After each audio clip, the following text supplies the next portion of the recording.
Hello, my dear students, disciples. Hope you all are very good and fine at your home. Once again, here I'm Garima Sharma with a video on a very beautiful topic, and today's topic is figures of speech. I know most of you already have aware about this topic, and most of you have already read in your classes. So this topic is not only useful for few students, that means this topic is not only useful for the particular age group or class group. This topic is going to be very helpful for every age group person, whether you are in your 5th, 6th or 7th class, or if you have passed out your 12th class. So this is the video that I have prepared, selecting few important points that are very useful for you, because mostly students they are just having this problem that how, in which manner, how we can learn the figures of speech, because there are, you won't believe, there are more than 300 figures of speech, dear students. So now I'm just telling you few of them, very few, but they are not very least, they are not least. That means few figures of speech I'm just going to share with you via this video, but these are very much helpful for every competitive exam or in your poetry or your literature. So let's start the video. As I have already told you, the topic is figures of speech. Figures of speech, just like, I hope you must have read about it. So I just want to tell you, figures of speech वो words, उन words को बोलते हैं जो, whether it's a poetry or literature, की बात को beautiful बना दे, सुंदर बना दे. सिंपल वर्ड्स कहने की बजाय अगर आप फिगर्स ऑफ स्पीच का यूज़ करके, just like you can say, figures of speech are the ornamentation, or these are the ornaments, these are the ornaments of the language, just like the ornaments beautify a woman, just like same figures of speech, figure of speech can also beautify what? Language. So here are some examples in this picture: simile, metaphor, personification, alliteration, onomatopoeia, hyperbole, and idioms. Most of you already have read about it. Let's discuss these. See, whatever the names were there in front of you, we are gonna study more than these. इनसे भी आगे कुछ हम पढ़ने जा रहे हैं. So let's start the definition with a short trick of learning. That means how can we learn? There is a short trick also. Let's read first definition. Words or phrases that are used to make sorry, it's a misprint. Words or phrases that are used to make our language more beautiful and attractive are called figures of speech. वो words या phrases of word जो हमारे language को और ज़्यादा attractive और beautiful बना देते हैं. Just like I gave the example you, the ornaments beautify women, just like these ornaments, that's called figures of speech, beautify language. Okay, so this is the definition. इसको हम definition बोल देंगे. Learning trick. I hope most of you are already aware about the learning trick. आपने starting से पढ़ा होगा shampoo. एक आपके 6th-7th क्लास में आपको लर्न कराया गया होगा कि with the help of shampoo we can learn the figures of speech. At least हमें सारे तो नहीं, but maximally we can learn, हमें ज़्यादा से ज़्यादा लर्न हो जाते हैं. So S stand for simile, H hyperbole, A alliteration only, but I have mentioned here others figures of speech started with the same letter. Alliteration, apostrophe, assonance. Then SHAM, metaphor, M stands for metaphor, and metonymy. Metonymy, we will discuss it later. P stands for personification or pun or paradox. Then O, oxymoron. Then O, onomatopoeia. And then I, imaginary or irony. And then R, repetition. And then U. So here, dear student, SHAMPOO. This is the trick to learn these figures of speech. Remaining 3 I have mentioned here extra, that I thought that they are definitely useful for you. So that's why I have mentioned 3 extra I, R and U. But the learning trick is SHAMPOO. So अगर आप इनको भी learn करेंगे, these gonna helpful so much. Okay, तो ये भी आपकी काफ़ी हेल्प कर सकते हैं. Next, in the next slide, first start with simile. When comparison is there between two things by using the word as or like. जब हम दो चीज़ों या दो ऑब्जेक्ट्स के बीच में कंपैरिजन करते हैं, किन वर्ड्स की हेल्प से, या तो as हो या फिर like हो. For example, her face is glowing like moon, कि उसका फेस मून की तरह, कि कंपैरिजन हो रहा है मून की तरह चमक रहा है. So there is simile. Focus on the word कि सिमिले में 100% या तो एज होगा या लाइक, इन दोनों का होना, यानी इन दोनों में से किसी एक का होना बहुत ज़रूरी है. या तो एज होगा या लाइक होगा. ठीक है. Next example, your hands are so cold as ice. So first example I have prepare with the help of like and second one with the help of as. ठीक है. Second, hyperbole. Hyperbole just like exaggeration, जब हम ज़्यादा से ज़्यादा यानी कि बात को बढ़ा चढ़ा के कहते हैं. सो इसमें हम यूज़ करते हैं extreme exaggeration to show some qualities. किसी भी क्वालिटी को बढ़ा चढ़ा के दिखाया जाता है, उसको बोलते हैं. For example, I can pluck moon and stars for you. आपने सुना भी होगा, मैं तुम्हारे लिए चांद तारे तोड़ सकता हूँ लाइक दिस. तो ये क्या है कि ऐसा, इसका मतलब क्या, सच में तो वो नहीं तोड़ेगा, but the thing is that कि he can do every type of work. कि मैं, मतलब ही और शी जो भी है उसमें एक, this is a famous line बोल देते हैं, जस्ट लाइक पिक्चर्स में भी सुना होगा आपने. तो यानी कि I can do every type of possible work for you, कि मैं तुम्हारे लिए सब कुछ कर सकता हूँ. पॉसिबल, इम्पॉसिबल को भी करने की कोशिश कर सकता हूँ. So there is a thing. ठीक है. Second example, I am so hungry that I can eat all cooked food today. मैं इतना भूखा हूँ कि आज जितना खाना बनाना है सारा खा जाऊँगा. सो इट्स नॉट पॉसिबल, सारा तो नहीं खाएगा, कि थोड़ा जितना है उससे थोड़ा एक्स्ट्रा खा लेगा वो. बट एग्जैजरेशन की बढ़ा चढ़ा के बोला जा रहा है यहाँ पे. ठीक है. थर्ड पे आते हैं एलिट्रेशन. एलिट्रेशन में क्या होता है, रिपीटेशन, जिसको हिंदी में आप क्या बोलते हैं, अनुप्रास अलंकार. Repetition of same consonant sound. इसमें फोकस कीजिए, कॉन्सोनेंट साउंड का रिपीटेशन होता है in first letters of the different words. की वर्ड्स तो बहुत सारे हैं, डिफरेंट वर्ड्स हैं, लेकिन जो फर्स्ट लेटर है उसका जो कॉन्सोनेंट साउंड है वो सेम होगा. ठीक है. फॉर एग्जाम्पल देखिए, Peter Piper picked a pack of pickled papers. तो पीटर पाइपर, ये पी, ये सारा जो साउंड है यानी कि consonant sound. P is consonant, here again P is consonant. So different words हैं, लेकिन इनका फर्स्ट लेटर जो कॉन्सोनेंट है उनका साउंड सबका सेम है. ठीक है. Next example, sheep should sleep in a shed. तो S S S S, these are the consonants and they are having, all are having the same sounds. ठीक है. Next, come to the next figures of speech. Next है आपकी fourth, apostrophe. Apostrophe होता है, see first dear students, just get the difference between apostrophe. One apostrophe is the punctuation. Punctuation में होता है जिसमें हम अपोस्ट्रोफे है, just like Ram's house, don't apostrophe T, है ना, वॉन्ट, इस तरह से पढ़ते हैं वो apostrophe, that is in punctuation. ये अपोस्ट्रोफी आपके फिगर्स ऑफ स्पीच में. ठीक है. When the speaker speaks directly to the non living और डेड थिंग, यानी कि किसी नॉन लिविंग को लिविंग पर्सन मान के, उसको सजीव मान के बात की जाती है, तो उसको बोलते हैं अपोस्ट्रोफी. तो कभी कभी इसमें एक्सक्लेमेटरी साइन भी होता है, कहीं नहीं होता. For example, twinkle twinkle little star, we all have been reading and listening and singing from our since our childhood. इस पोम को हम पढ़ते आ रहे हैं. Twinkle twinkle little star, star से बात हो रही है यहाँ पे, लेकिन सच में तो स्टार्स रिप्लाई नहीं देंगे.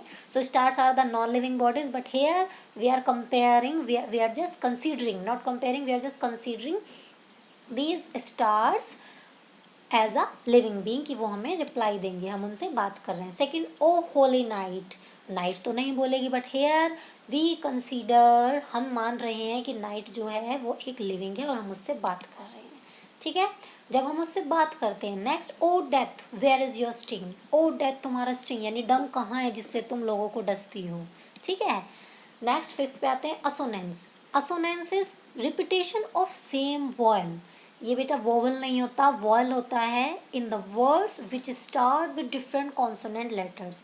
कि बेशक कॉन्सोनेंट लेटर से, डिफरेंट कॉन्सोनेंट लेटर से कोई वर्ड स्टार्ट हो रहा है, लेकिन उसमें वॉयल साउंड जो है वो सब में सेम होगा. देखिए इसको समझते हैं। There is a difference between alliteration and assonance. इसको ध्यान से पढ़िएगा फिर से। तो एसोनेंस का एग्जांपल है hear the mellow wedding bells, HEEE, hear mellow wedding bell, hey may way bay. ठीक है, so this is the you can say vowel sound. किसका वॉल साउंड? अ। ठीक है, तो hey may way and bay. So this is the vowel sound in different consonant letters. जबकि alliteration में क्या था? Same consonant sound. Okay, so now another example, try to light the fire, try light fire. तो ये जो है आपका this is the vowel sound, same vowel sound आ रहा है। Come to the six, it is metaphor. Comparison होता है मेटाफोर में। See there is a difference. Mostly students get confused between metaphor and simile. As I told you earlier in the starting कि simile में हमेशा आपको as और like words मिलेंगे, या तो words दोनों एक साथ नहीं मिलेंगे, या तो as मिलेगा या like मिलेगा। ठीक है, बट इन मेटाफर में क्या मिलेगा? मेटाफर में ना as होगा ना like होगा, बट कंपैरिजन यहाँ पे भी होगा। ना as ना like, इसमें डायरेक्ट जो है जो टाइटल है दे दिया जाता है किसी पर्सन को, जस्ट लाइक कंपैरिजन तो है लेकिन बिना एस या लाइक को शो किए हुए। For example, she is the lioness of the jungle. अब डायरेक्ट उसको लॉयनेस बोल दिया है, उसको डायरेक्ट जंगल की शेरनी बोल दिया है। कंपैरिजन तो यहाँ भी है लेकिन यहाँ पे एज और लाइक वर्ड नहीं है। नेक्स्ट एग्जाम्पल, सरदार वल्लभ भाई Patel is called the iron man of India. उनको टाइटल दे दिया है क्या? Iron man of India. I hope you got the difference between सिमिले and metaphor, because in दोनों में ही बच्चे कंफ्यूज होते हैं। नेक्स्ट, मैटोनिमी। मैटोनिमी होता है आपका word that is use to show closed meaning. कुछ वर्ड्स जो एग्जैक्ट ना लिख के हम अनदर वर्ड उनकी जगह यूज कर लेते हैं लेकिन वो सेम मीनिंग देते हैं। ठीक है, तो आई have mention for you whether it's not so much, you cannot find, you can't find it so much in your books. ये आपको मिलेगा after in your 12th class, also in your competitive books and your graduation. Graduation में मिल सकता है आपको, competitive books में मिल सकता है। 12th तक ये मैटोनिमी हार्डली आपको देखने मिलेगा, but I have mention because as I already told you there are more than 300 figures of speech. I just mentioned few from them for your better knowledge. Okay, so metonymy में क्या होता है? Words जो हम किसी और word से replace कर देते हैं बट उनका मीनिंग वही होता है। जस्ट लाइक क्राउन, यहाँ पे क्राउन का मतलब है for the power of a king. For example, I didn't mention here but I am just telling you, I will be loyal for the crown. I will be loyal for the crown, यानी कि मैं जो king की power होती है उनके लिए loyal रहूँगा, अपनी ड्यूटीज़ के लिए लॉयल रहूँगा। डिश, एक है इसमें the White House. White House, I hope you all are aware, the American administration को वाइट हाउस बोलते हैं। ठीक है, जस्ट लाइक हमारे यहाँ पे पार्लियामेंट है। ठीक है, और अमेरिका में वाइट हाउस है। ठीक है, अमेरिकन एडमिनिस्ट्रेशन। नेक्स्ट आपका डिश। डिश क्या है? Entire plates of food. जितनी भी मतलब फूड प्लेट्स हैं उनके हम उनकी जगह हम उनको रिप्लेस करके एक वर्ड यूज़ कर सकते हैं, that is dish. Come to the 8, personification. Dear students, as there is a difference between simile and metaphor, same there is a difference between personification and apostrophe.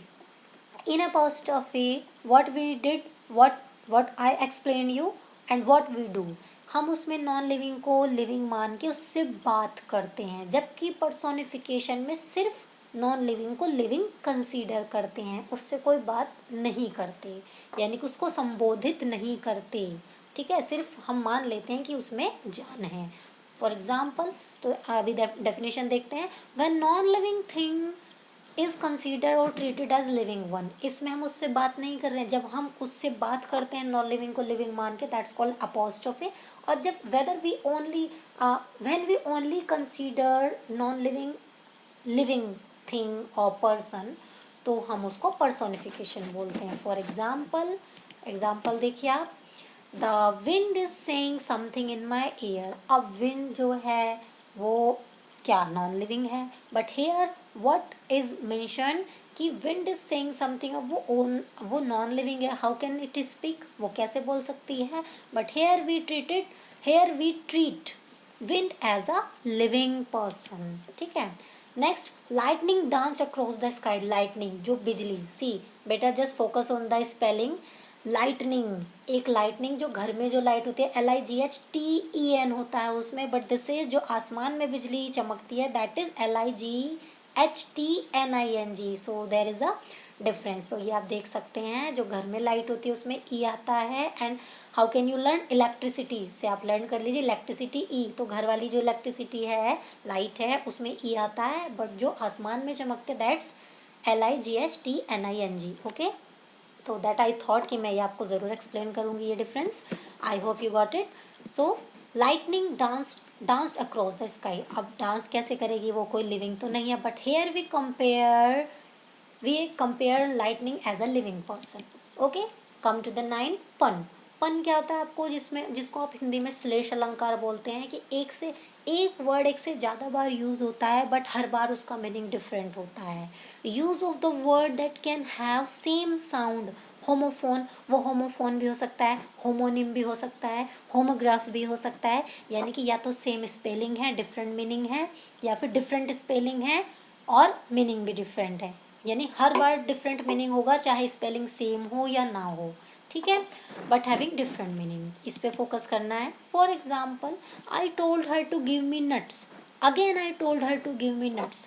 अब यहाँ पे नट्स 2 बार use हुआ है, and both the times, every time it gives different meaning. एक nuts का मतलब है यहाँ पे जस्ट लाइक नट बोल्ट्स जो होते हैं आपके, नट बोल्ट्स आपको सबको मालूम होगा। सेकंड में नट्स आपके ड्राई फ्रूट्स। ओके, या पहले को ड्राई फ्रूट्स मान लीजिए, सेकंड को नट बोल्ट्स जो उसको आप कंसिडर कर सकते हैं।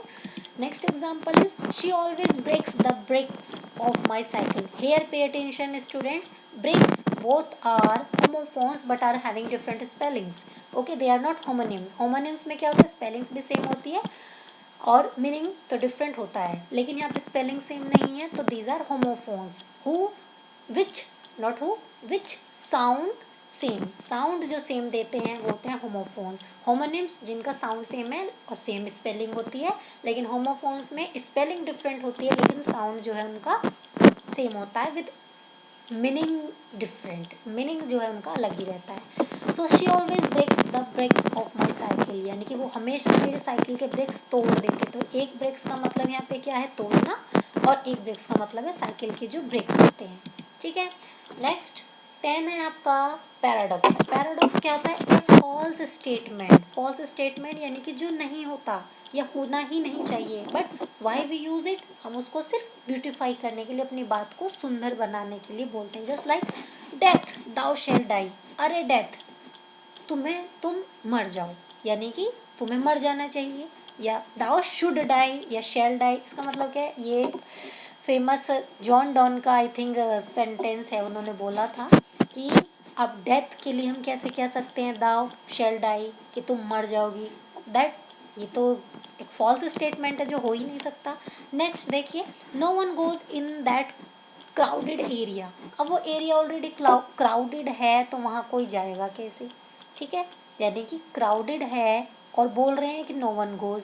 जब वो क्राउडेड है और कोई जाता नहीं है, तो both the things are different, यानी कि चीज़ें बिल्कुल अपोजिट होती हैं जो कहा जाता है।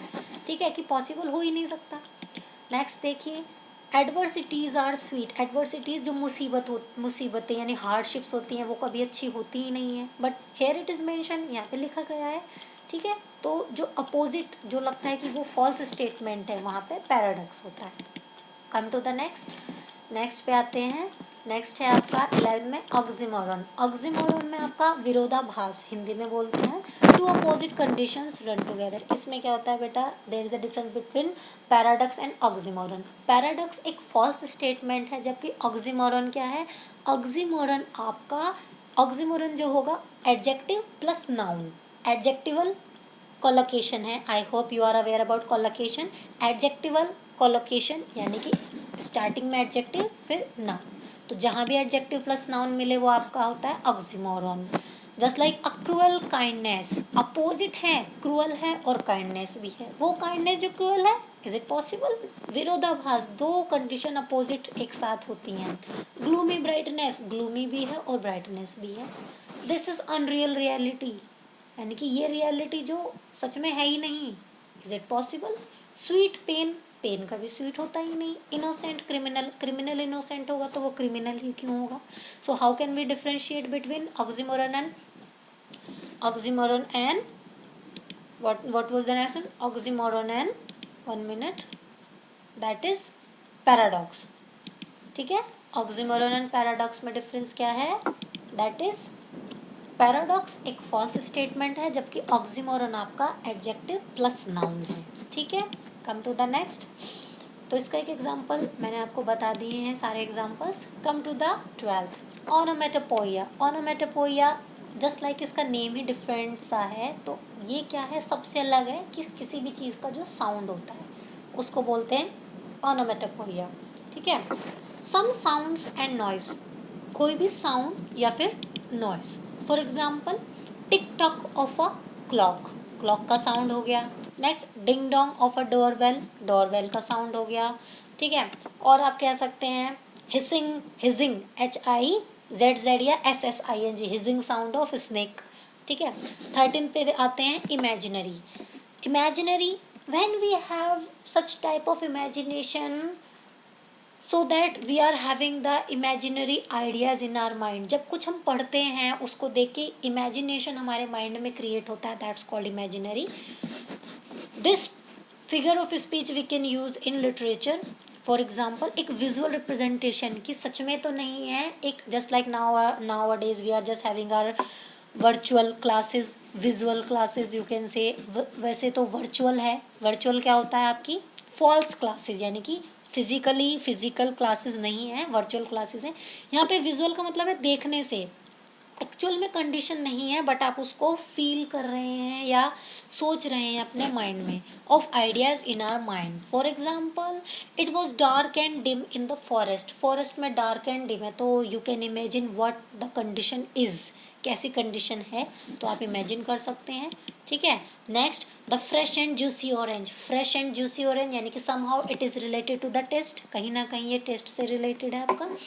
नेक्स्ट देखिए आप, तो we can imagine the taste. ठीक है, नेक्स्ट में आपका है 14 में आयरनी। आयरनी डियर स्टूडेंट्स किसको बोलते हैं? अनएक्सपेक्टेड सिचुएशन जो हमने कभी एक्सपेक्ट करी ही नहीं थी और वो हो जाती है, दैट्स कॉल्ड आयरनी। ये भी एक बहुत अच्छी आपकी ब्यूटीफुल लिटरेरी डिवाइस है। ठीक है, तो figures of speech is a part of you can से लिटरेरी डिवाइस, पोएटिक डिवाइस उसी का पार्ट है। और लिटरेरी और पोएटिक डिवाइस में आपके राइमिंग स्कीम्स भी आती हैं, आपके इडियम्स वगैरह काफ़ी चीज़ें आ जाती हैं। तो इडियम्स को कभी कभी हम फिगर्स ऑफ स्पीच का पार्ट भी मान लेते हैं। ठीक है, तो 14 है आपका irony. Whatever we never expect and that happens, वो हो जाता है, that's called irony. For example the city police station got robbed last night. अब कहीं भी रॉबरी होती है, लोग पुलिस स्टेशन में जाते हैं, अब पुलिस स्टेशन में खुद रॉबरी हो गई, तो we never expect this thing, और ऐसा हो जाए, सो दैट्स कॉल्ड आयरनी। ठीक है, next example the town fire station cot fire yesterday. अब कहीं आग लग जाती है तो फायर स्टेशन पे ही कॉल की जाती है, अब फायर स्टेशन में खुद में आग लग गई उसमें, so how is it possible? और कुछ चीज़ें that we never expect and they happen, और वो हो जाती हैं। ठीक है, नेक्स्ट 15 है आपका repetition. It's a common and simple repetition of the words and phrases, जब वो रिपीट होते हैं उसको बोलते हैं repetition. Said the duck to the kangaroo, ये आपने डक एंड द कैंगरू आपने पढ़ी होगी अपनी 8th क्लास में या प्रीवियस आपके 9th में भी है आपकी, but that has been deleted from this year just because of the pandemic. The CBSE has reduced the syllabus just because for your convenience. Okay, let it show यानी कि जब वर्ड्स या phrases repeat होते हैं, that's called repetition. 16 पे आपका under statement. Under statement वो statement की एक्चुअल में तो ज़्यादा होता है लेकिन हम उसको कम करके शो करते हैं, just like it is just opposite to hyperbole. Hyperbole, it's hyperbole not hyperbole, hyperbole. Okay, so understatement just like underestimate, कम समझना, this is just like understatement, तो आप उससे कंपेयर कर सकते हैं इसको, अंडर एस्टिमेट किसी को कम आंकना। अंडर स्टेटमेंट का मतलब है a statement that is conveyed less important then real, कि रियल में जो है उससे कम इम्पोर्टेंस उसको दी जा रही है, that's called under statement. For example I only have $2 million, यानी $2 million कम है क्या, और उसको वो शो कर रहा है आई ओनली हैव, मेरे पास बस इतना है, यानी कि whatever the actual condition, actual में बहुत ज़्यादा है, but he is just showing here in less manner, उसको यहाँ पे कम में वो शो कर रहा है, that's called understatement. So these are some figures of speech dear students. और एक्स्ट्रा भी I have inserted in this next slide, कुछ इसमें जो I didn't mention, just like alliteration हो गया, एनाफोरा रह गया है आपका. एनाफोरा में क्या था, जब वर्ड रिपीट होता है एक से ज़्यादा बार, for example he had 1 apple, 1 banana, 1 pear, ठीक है. एंटीथेसिस में क्या होता है, is applying a juxtaposition of ideas which are contrasting in a statement that is balanced. यानी ये जो है आप इनको सबको पढ़ लीजिएगा. So whatever the important figures of speech that I have already explained you. तो एक्स्ट्रा में तो आप कितनी भी पढ़ लीजिए, ठीक है. लाइटोटिस, आयरनी, हाइपरबोले, यूफेमिज्म, ये खयास्मस, अपोस्ट्रोफे, एनाफोरा, तो काफ़ी हैं जो आपको बता भी दिए हैं. And few are extra that I did describe you. If you want, if you wish, you can read via this slide, आप यहाँ से पढ़ सकते हैं. Okay, so these all were the slides that I have prepared for you. I hope after watching all these slides, after watching this video, you won't face you will not face so much problem. If you face any problem, you can message me, you can comment me, I'll help you, I'll surely help you. Okay, so if you like this video, please do share and subscribe my channel, so that I can prepare all other videos with lots of enthusiasm and with lots of confidence. So I hope you all have liked these videos. Please do share and subscribe. Next we will be meeting soon for the next video. Till then, just take care and goodbye everyone. Bye bye.